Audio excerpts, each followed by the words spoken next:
Prepare-se para uma jornada fascinante pela intrigante história de Esaú e Jacó, onde mistérios e revelações surpreendentes aguardam para serem desvendados. Em nosso vídeo, você descobrirá segredos há muito guardados sobre a troca misteriosa de Esaú, da bênção da primogenitura por um simples prato de comida, uma decisão aparentemente incompreensível que ecoa através dos séculos. Mas as surpresas não param por aí. Adentre nos mistérios da escada do sonho de Jacó, um símbolo enigmático que transcende o tempo, e desvende a verdade por trás do encontro sobrenatural de Jacó com um misterioso ser celestial. Prepare-se para conhecer os segredos ocultos dessa história bíblica como nunca antes, onde cada revelação promete surpreendê-lo. Abrace-se para uma experiência que desafia as expectativas e desvenda os enigmas da fé e da humanidade.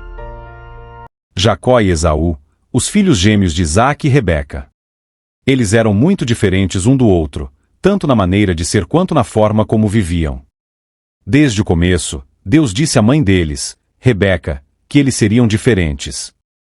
Ele disse que cada um se tornaria líder de uma grande nação, mas que um seria mais importante que o outro, e que o mais novo seria o mais importante. Esaú cresceu amando só o que era bom para ele naquele momento.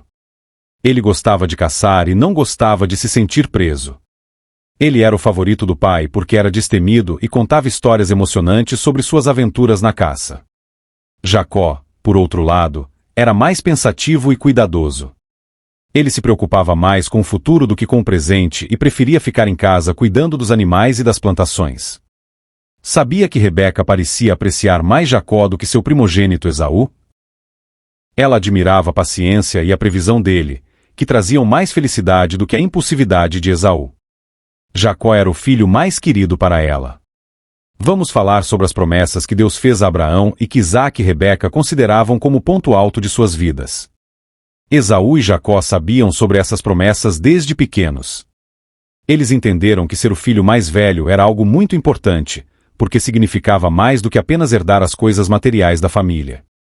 Também incluía uma posição especial perante Deus, sendo líder espiritual da família e até mesmo sendo parte da linha que traria o Salvador do mundo. Isaque explicou a seus filhos sobre essas bênçãos e responsabilidades. Ele deixou claro que Esaú, por ser o mais velho, era quem tinha direito a essa posição especial. Mas Esaú não se importava muito com as coisas religiosas. Ele achava que seguir as regras de Deus era como ser escravo. Esaú queria viver livremente, fazer o que queria quando queria. Para ele, felicidade era ter poder, riquezas e festas. Rebeca, por outro lado, entendia melhor as coisas. Ela se lembrava das palavras do anjo e via mais claramente do que Isaque a verdadeira natureza de seus filhos. Ela estava convencida de que Jacó era quem deveria receber a herança das promessas divinas. Ela tentou explicar isso a Isaque, mas o pai tinha um carinho especial por Esaú e não mudava de ideia. Vamos mergulhar na intimidade de Jacó. Desde jovem, ele soube, através de sua mãe, que Deus tinha um plano especial para ele. E isso encheu de um desejo enorme de obter os privilégios que vinham com isso. Para Jacó, não era apenas sobre ter a riqueza de seu pai, mas sim sobre ter uma conexão profunda com Deus, como Abraão, e ser parte de algo grandioso, ser o pai de uma nação escolhida por Deus e até mesmo ter um papel no surgimento do Messias prometido. Esses pensamentos consumiam seus dias e suas noites. Jacó valorizava mais essas bênçãos espirituais do que as coisas materiais, mas, apesar disso, ele ainda não tinha experimentado completamente quem era Deus em sua própria vida. Ele acreditava que só poderia receber o que Deus tinha prometido se seu irmão, Esaú, renunciasse à sua parte da herança. Então Jacó ficava pensando em como poderia conseguir a bênção que Esaú não dava valor, mas que era tão importante para ele. Um dia, quando Esaú estava faminto e exausto da caça, Jacó viu uma oportunidade. Ele ofereceu comida a Esaú em troca da primogenitura. Esaú, só pensando no momento presente, aceitou.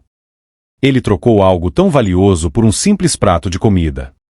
Jacó, embora se sentisse mal por enganar seu irmão e seu pai, seguiu adiante com o plano, convencido de que era a única maneira de conseguir o que desejava tanto. O tempo passou, e a situação complicou ainda mais. Isaque, já velho e cego, decidiu dar a bênção a Esaú. Mas Rebeca sabia que isso não estava certo, não era o que Deus queria. Ela convenceu Jacó a agir rapidamente para garantir que a bênção fosse para ele, conforme prometido por Deus. Jacó, apesar de hesitar inicialmente, acabou seguindo o plano de sua mãe. Ele se fez passar por Esaú diante de seu pai e conseguiu a bênção. Mas o sucesso veio acompanhado de dor e remorso.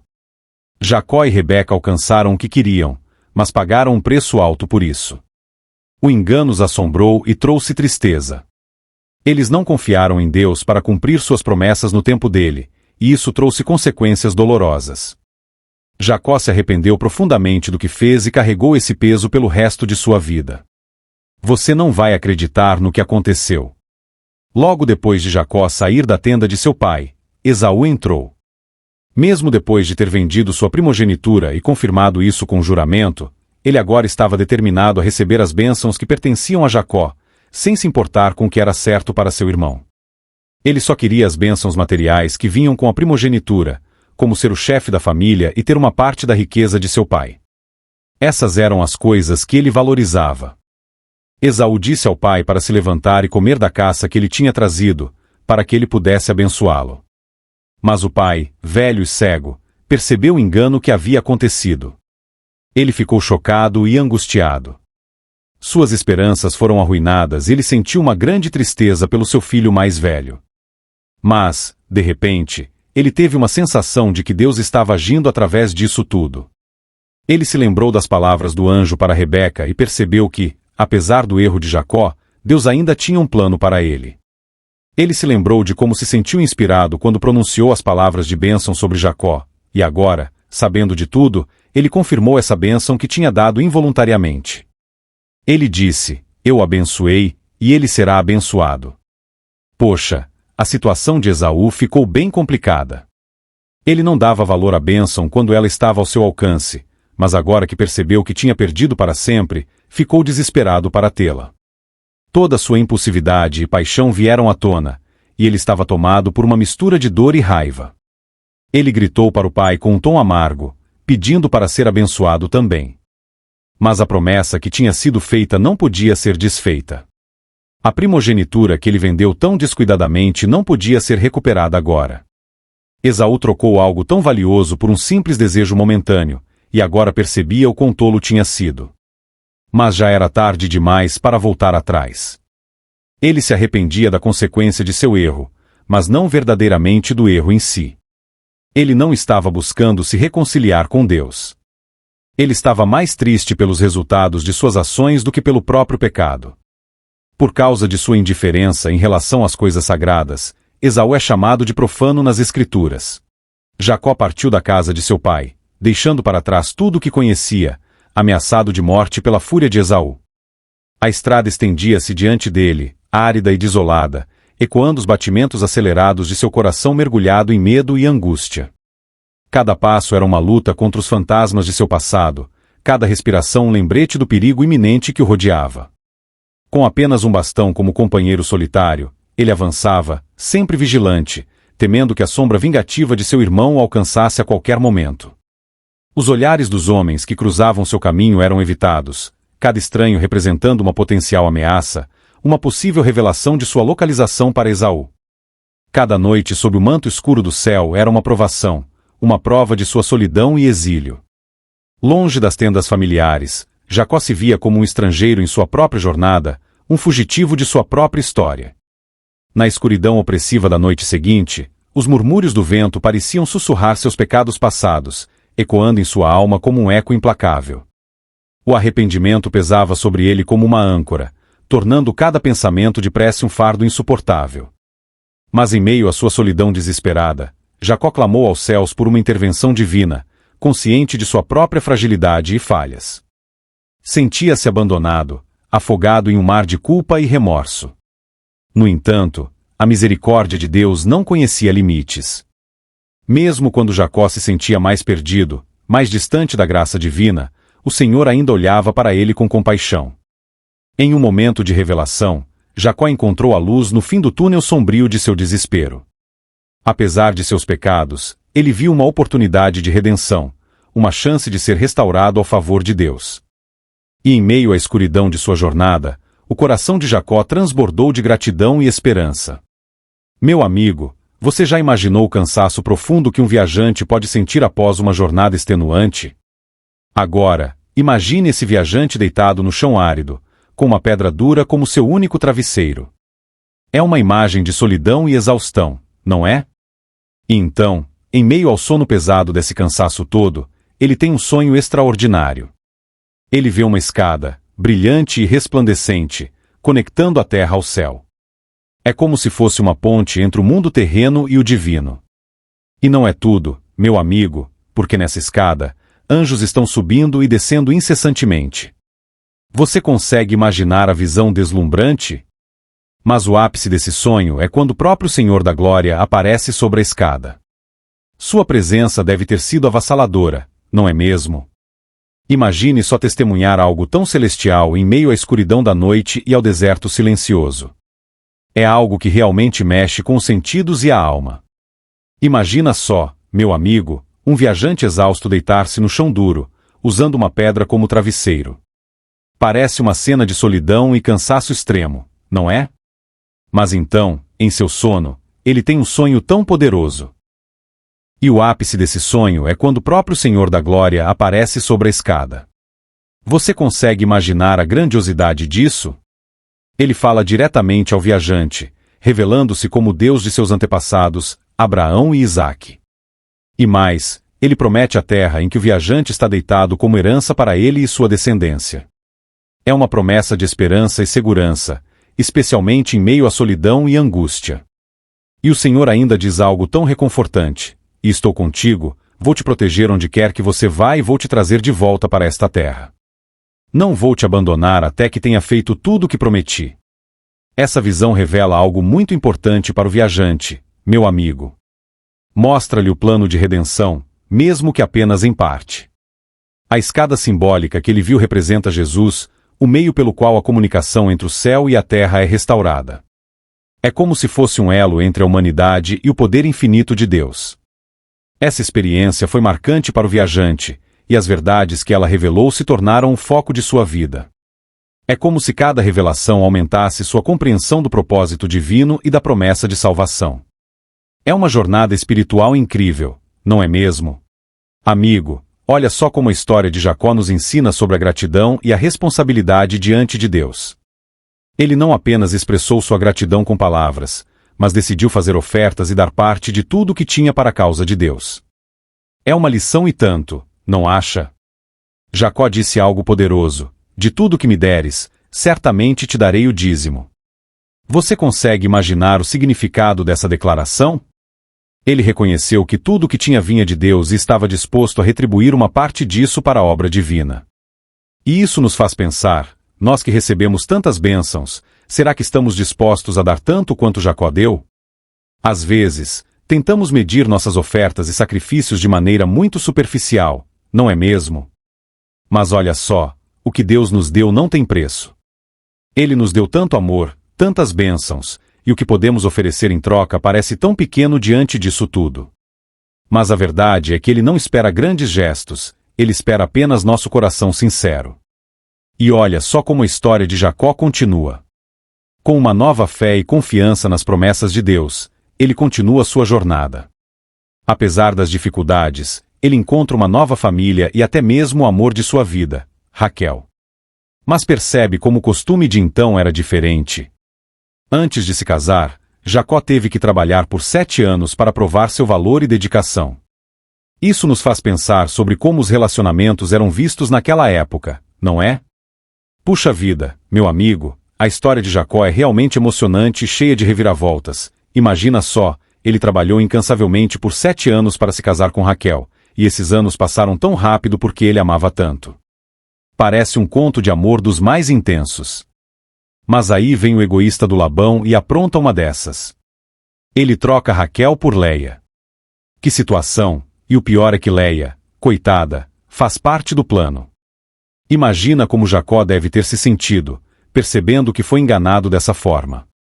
E ainda por cima, o pai delas insiste para que ele case com as duas, para não manchar a reputação da família. Que confusão. Jacó acabou tendo que ficar com as duas irmãs como esposas, mas a preferência dele por Raquel só trouxe mais problemas. A rivalidade entre elas deve ter sido uma verdadeira dor de cabeça para Jacó. É triste ver como até mesmo as relações familiares podem ser tão complicadas, não é? E olha só, Jacó ficou na Mesopotâmia por 20 longos anos, trabalhando para Labão. E esse Labão não facilitava as coisas, não é mesmo? Ele mudava o salário de Jacó 10 vezes. Mas mesmo assim, Jacó foi fiel e dedicado ao trabalho. Ele até descreveu para Labão, em uma conversa, como cuidou dos rebanhos com tanto zelo, dia e noite, sem descanso. Imagina a responsabilidade que ele tinha sobre aqueles rebanhos. Era um trabalho árduo e constante, mas Jacó não se deixou abater. É interessante como essa história mostra o quanto o trabalho de pastor era desafiador naquela época, não é verdade?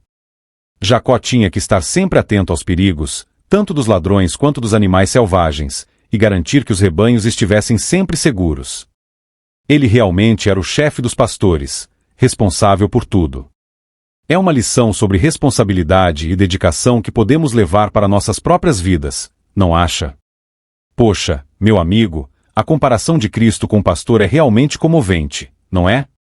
Imagine só, depois da queda da humanidade, Jesus viu suas ovelhas perdidas nos caminhos perigosos do pecado.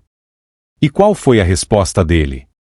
Ele deixou tudo, toda a glória celestial, para vir resgatar essas ovelhas desgarradas.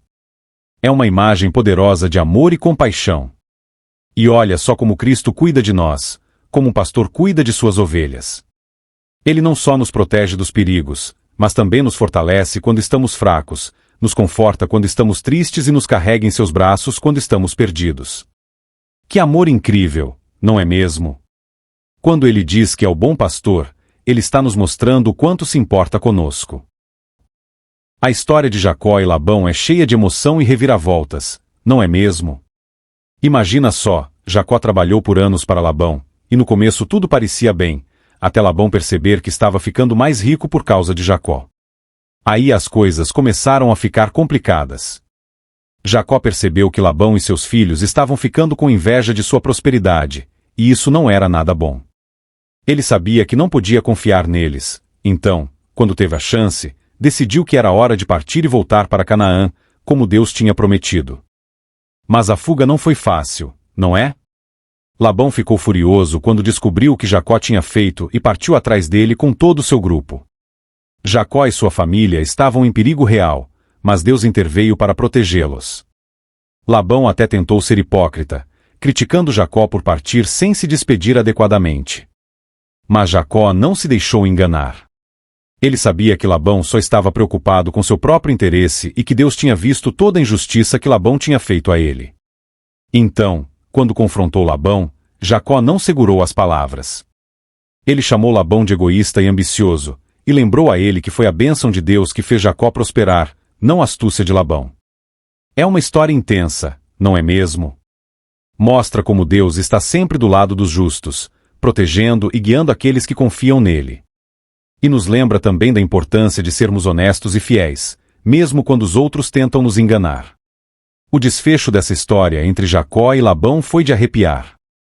Depois de todas as brigas e mal-entendidos, eles finalmente concordaram em fazer as pazes. Fizeram até um juramento, invocando o Deus de Abraão e de Naor como testemunhas do tratado. Imagina só a emoção desse momento, eles estavam selando uma trégua depois de tantos conflitos. Para celebrar a paz, fizeram um banquete juntos, uma noite de comunhão e reconciliação. E quando amanheceu, Labão e sua turma seguiram seu caminho. Com essa separação, acabou toda a ligação entre os descendentes de Abraão e os habitantes da Mesopotâmia. Foi o fim de uma era e o início de uma nova fase para Jacó e sua família. Incrível como Deus sempre encontra uma maneira de trazer paz e resolver os problemas, não é mesmo? Imagina só a jornada de Jacó de volta para Canaã depois de tanto tempo longe. Ele devia estar com o coração na mão, né? Por mais que estivesse seguindo a instrução de Deus, não conseguia esquecer os erros do passado, especialmente aquele em que enganou o pai. Essa culpa ficava martelando na cabeça dele o tempo todo, deixando a viagem ainda mais difícil. E quando ele começou a se aproximar da sua terra natal, viu as colinas ao longe e bateu uma nostalgia, uma mistura de lembranças boas e ruins. Aí o medo do que poderia acontecer com Esaú começou a incomodar. Esaú podia muito bem querer vingança ou até mesmo tomar o que ele considerava como sua herança. Mas olha só que coisa incrível, Deus mais uma vez mostrou que estava cuidando de Jacó. Enquanto ele seguia a viagem, viu 2 exércitos de anjos, como se estivessem cercando ele e sua turma, como uma proteção divina. Lembrou-se da visão que teve em Betel e sentiu um alívio enorme, como se os mensageiros celestiais que o ajudaram na fuga estivessem agora protegendo seu retorno. E ele chamou aquele lugar de Maanaim, que significa 2 exércitos ou bandos, como uma lembrança desse momento incrível. É uma história de fé e proteção que nos faz pensar como Deus sempre está ao nosso lado, não é mesmo? Pense só na tensão que o Jacó estava sentindo quando soube que o Esaú estava vindo com 400 homens. Ele deve ter sentido um misto de medo e angústia, né? Não tinha para onde voltar e avançar parecia uma ideia perigosa. A situação era tensa demais, e o grupo dele, sem defesa alguma, estava vulnerável a qualquer ataque. Jacó fez de tudo para tentar acalmar a situação. Dividiu o pessoal em 2 grupos, assim se um fosse atacado, o outro ainda teria chance de escapar. E mandou presentes generosos para o Esaú, numa tentativa de apaziguar a situação. Ele estava disposto até mesmo a se humilhar diante do irmão, reconhecendo os erros do passado. E, com o coração cheio de arrependimento, ele se entregou à oração, buscando a proteção divina. Você consegue imaginar a angústia dele naquela noite solitária à beira do rio, clamando a Deus por ajuda e misericórdia? Ele sabia que só Deus podia suavizar o coração do Esaú e protegê-lo daquele perigo iminente. É uma prova do poder da fé e da confiança na providência divina. Em meio à angústia, ele se prostrou diante de Deus em desesperada oração, clamando por misericórdia. De repente, no silêncio da noite, uma mão forte o agarrou. Jacó lutou com todas as suas forças, achando que era um inimigo que buscava sua vida. Nas trevas, sem uma palavra dita, a luta pela sobrevivência se desenrolou. Cada músculo tenso, cada respiração ofegante, Jacó lutava sem trégua, enquanto o peso dos seus pecados pesava sobre sua alma, separando de Deus. Mas mesmo na escuridão da noite, Jacó se agarrou às promessas divinas, clamando por perdão e misericórdia. A luta continuou até o amanhecer, quando o misterioso adversário tocou a coxa de Jacó, deixando-o manco instantaneamente. Foi então que Jacó percebeu a verdadeira identidade de seu oponente. Era o próprio Cristo, o anjo do concerto. Mesmo ferido e em dor excruciante, Jacó se recusou a deixar o anjo partir sem receber uma bênção. Sua fé era inabalável. Ele clamou: "Não te deixarei ir, se me não abençoares." Sua confiança não era arrogante, mas humilde, confiando na fidelidade de um Deus que cumpre suas promessas. E assim, mesmo mancando e ferido, Jacó perseverou, segurando firme no anjo até receber a bênção que buscava. Essa é uma lição poderosa sobre fé, arrependimento e persistência. Olha só essa história, meu amigo. Jacó, esse homem falível e pecador como qualquer um de nós, enfrentou o próprio anjo do Senhor. Imagine a cena, ele lutando, suando, clamando por perdão e misericórdia. E sabe o que aconteceu? Ele prevaleceu. Sim, mesmo com toda a sua fraqueza, Jacó venceu. O peso do seu erro, daquele momento em que agiu de forma errada para conseguir a primogenitura, estava diante dele. Mas em meio à luta, Jacó se agarrou às promessas de Deus, com todo o coração. E o incrível é que o amor divino não pôde resistir ao clamor desse homem humilde e arrependido. E então, como um sinal do perdão divino, o anjo mudou seu nome. Não seria mais Jacó, o suplantador, mas sim Israel, aquele que lutou com Deus e venceu. É uma história poderosa de transformação, meu amigo. Jacó passou da dúvida, da perplexidade e do remorso para a paz profunda da reconciliação com Deus. E quando ele finalmente se encontrou com Esaú, seu irmão, depois de tantos anos de separação, algo incrível aconteceu. Esaú correu para Jacó, abraçou-o, beijou-o e choraram juntos. Mesmo os soldados de Esaú ficaram comovidos ao testemunhar essa cena. E tudo isso porque Jacó, mesmo coxo e ferido, tinha o rosto iluminado pela alegria e pela paz que só o perdão de Deus pode trazer. É uma lição poderosa sobre como a fraqueza pode se tornar força quando confiamos em Deus. Se você foi tocado pela profundidade desta história espiritualmente enriquecedora, então temos um pedido a fazer para você. Compartilhe este vídeo com seus amigos, familiares e entes queridos, para que eles também possam ser abençoados e inspirados por essa narrativa impactante, tocando os corações e as mentes de todos aqueles que cruzarem nosso caminho. Não guarde essa bênção apenas para si mesmo, seja o canal através do qual outros também possam encontrar conforto, orientação e inspiração.